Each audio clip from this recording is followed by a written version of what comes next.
गाय के मैं बता रहा था, गाय के पृष्ठ भाग पे 12 भंवर पाए जाते हैं। जैसे ये भंवर दिख रहा है, यहाँ भंवर बन रहा है। ये 12 भंवर जो है ये आकाशीय पिंडों को सीधा बैलेंस में रखती है और उससे तरंगित जुड़ी हुई रहती है हर समय 24 घंटे।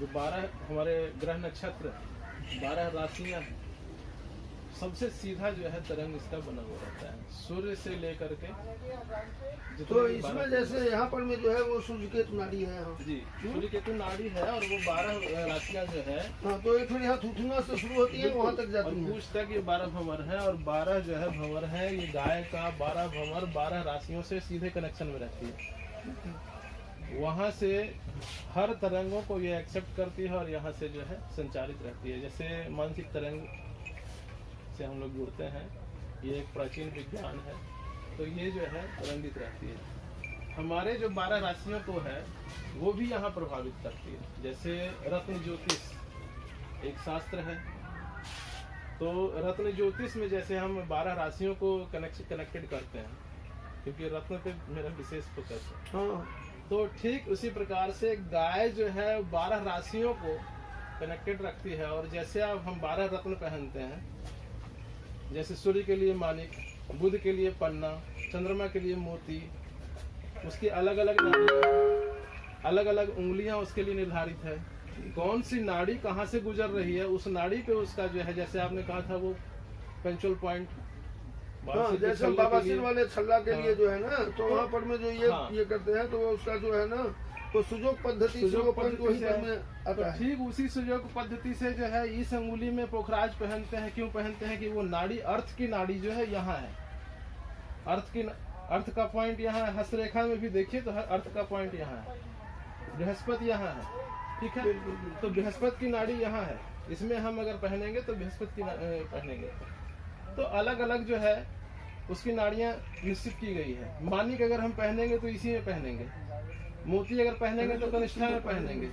तो ठीक इसी प्रकार से इसकी जो है राशियां तय की गई है। और अगर हम राशि का रत्न नहीं धारण कर सकते तो गाय के सानिध्य में आइए और उन 12 राशियों में, जैसे आपकी जन्म कुंडली के आधार पे या ज्योतिष के आधार पे या जो पंडित बताते हैं उसके आधार पे, आपके जन्म के आधार पे जो राशियां आपकी बिगड़ी हुई है, गाय के सानिध्य में आइए। उस राशि रत्न को न धारण करते हुए उसका गुण यहाँ पाइए। आप यहाँ से हाथ सहलाएंगे और वो जो है पूरे 12 राशियों को आप उसको टच करते हुए जैसे पूरे 12 राशियों को आप तृप्ति दे रहे हैं, सांत्वना दे रहे हैं और पूरी 12 राशियां आपसे प्रसन्न होगी और आपको जो है उसका पॉजिटिव। जैसे कि हम क्या करते हैं कि नवग्रह के लिए हम जो है ना कुछ कहते हैं नवग्रह लॉकेट जी, उसमें 9 ग्रह का जो है वो बैलेंस ये होता है। बिल्कुल। तो उसी तरह हम जब गौ माता की सेवा करते हैं, बिल्कुल। और मैं वर्मा जी बीच में 1 मिनट इस चीज का लूंगा कि सारे लोग अभी जो हम ये पंचगव्य चिकित्सा पर ये कर रहे हैं जी, तो व्यक्तिगत रूप से मेरा कहना है जो पंचगव्य चिकित्सा के जो 5 घटक मुख्य हैं जी, वो तो है ही, लेकिन उन घटकों से ऊपर एक चीज जो है वो है गो स्नेह, जिसको हम अंग्रेजी में कह सकते हैं काउ ब्लेसिंग जी।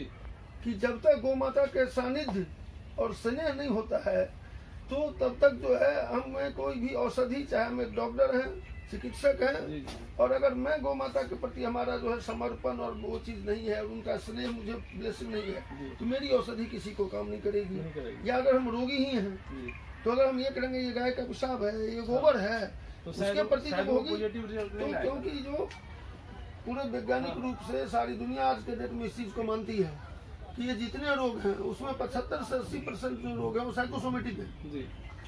और दूसरी चीज इसके बाद में जो है सप्तगव्य का पहला चीज है काउ ब्लेसिंग, गो स्नेह, और जो दूसरा चीज है वो है गो पीयूष, आमतौर पर खीस कहते हैं, अंग्रेजी में उसको कहते हैं काउ कोलेस्ट्रोम।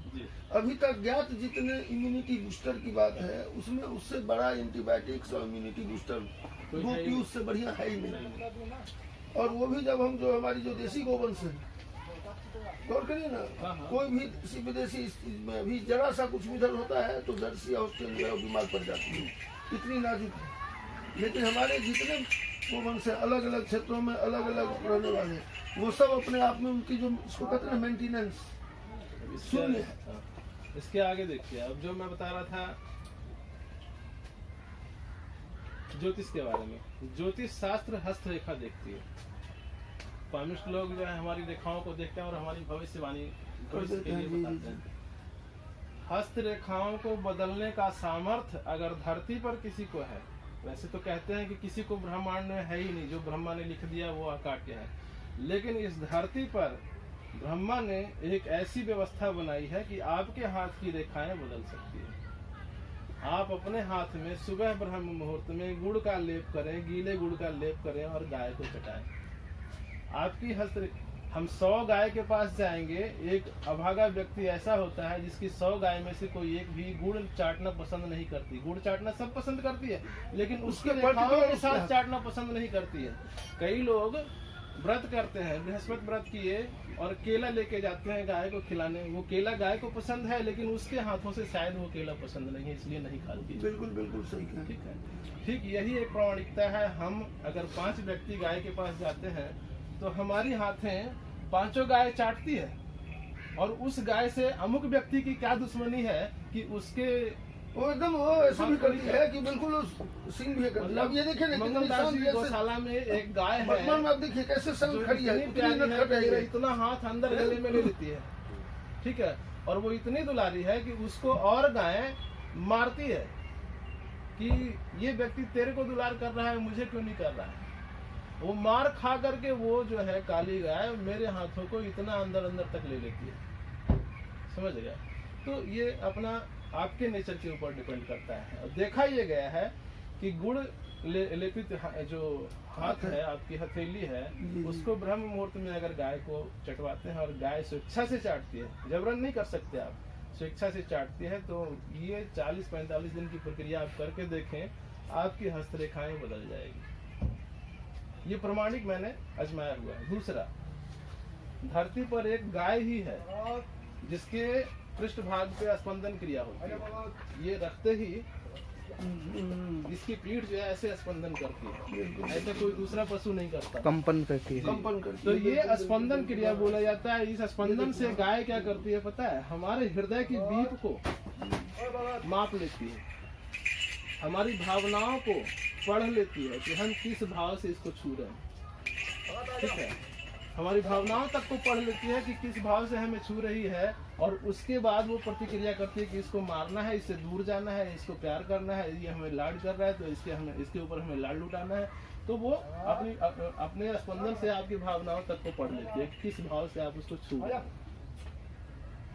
तो ये सारा गाय का विज्ञान है।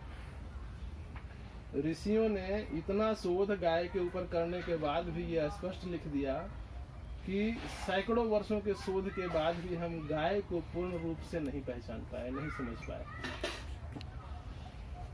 तो फिर समझ ही सकते हैं कि हम उसमें से एक शायद बूंद भी है या नहीं, कह नहीं सकते।